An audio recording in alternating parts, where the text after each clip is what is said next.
What's going on, Sipon? Kiss me if you miss me.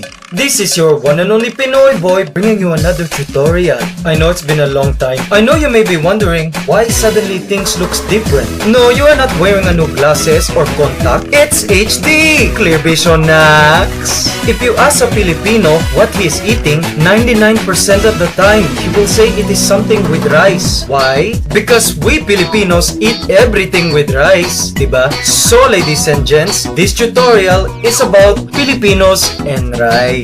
For a Filipino, eating food without rice is like eating halo-halo without ice, eating hamburger without fries, eating pizza without slice, applies water without flies, being Becky without guys. Without the rice, the meal is compromised. Mice? Sorry, that had nothing to do with the tutorial. It just rhymes with rice.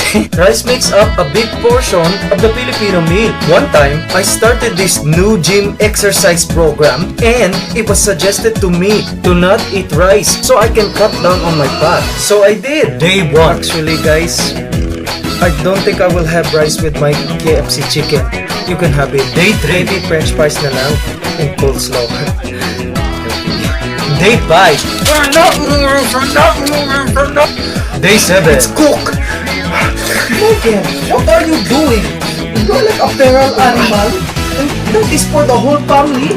No, it's mine! Aba? Ow! Ow! If you ever wonder if someone is a Filipino, just smell their clothes. If it smells like rice, chances are he is Pinoy. Because every Filipino household has a rice cooker like this. To cook it, you just pour the uncooked rice, wash it thrice, then you add water inside up to the knuckle of the thumb to make it nice. Mice, press the button down and surprise, surprise, you have rice. Plus, you can do facial at the same time.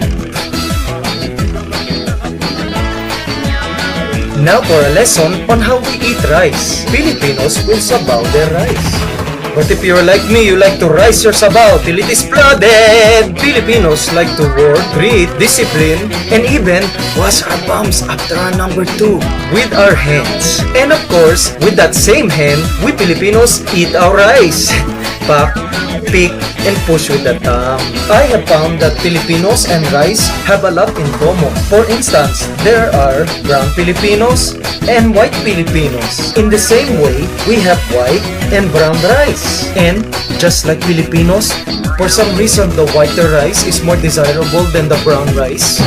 But ganon, even though brown rice is more nutritious, has more substance, is more complete and pure, has more vitamins, more fibers, and it's just healthier. So I say brown is more desirable. Did you know that brown and white rice is produced by removing part or all of the skin? Rip off the first layer and you have brown rice. Rip off the second layer and you have white rice. And you know, many brown Filipinos think that they can use a rock and scrub off their first layer of skin to reveal their white skin underneath. Ano ba yan? You're not a rice, you're just crazy. And besides, brown is more desirable. In traditional Pinoy rice farming, rice plants are planted each individually by hand. Do you mean to tell me I have to plant each one of these by hand? Then the rice plant bears the good grain, is harvested, is milled, and ends up on your plate. You know, back in the early days, the Ifugao tribe used to honor and worship Bulul, the rice demigod, so that they could have good harvest. For this season, I have rice cake for you. Bulul, please give us a good season. Bulul. It's Bulul. With a P. Bulul, Bulul. What is wrong with you? Are you Bulul? I am not worthy. What is this? Rice every time you sacrifice rice cake.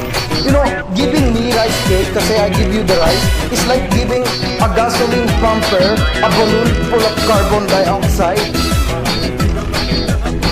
Sorry po.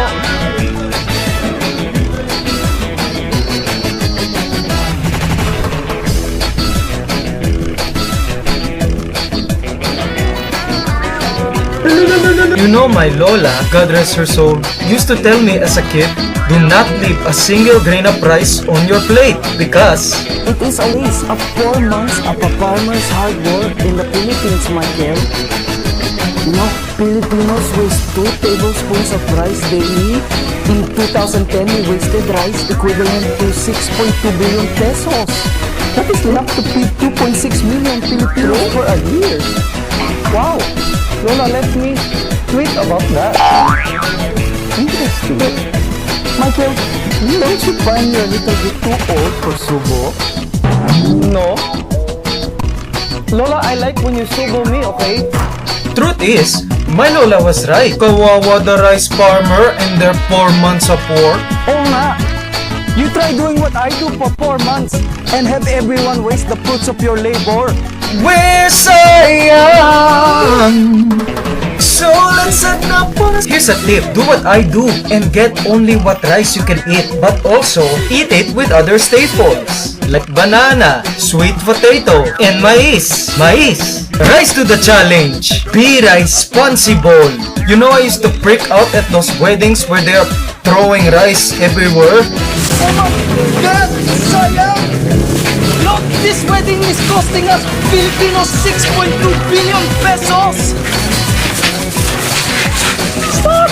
And so, we Filipinos truly love our rice because it is a vital part of our cultural history, our essence, and of course, our diet. We are ricivores. Don't quarrel, pork barrel. See you next time, rice wine.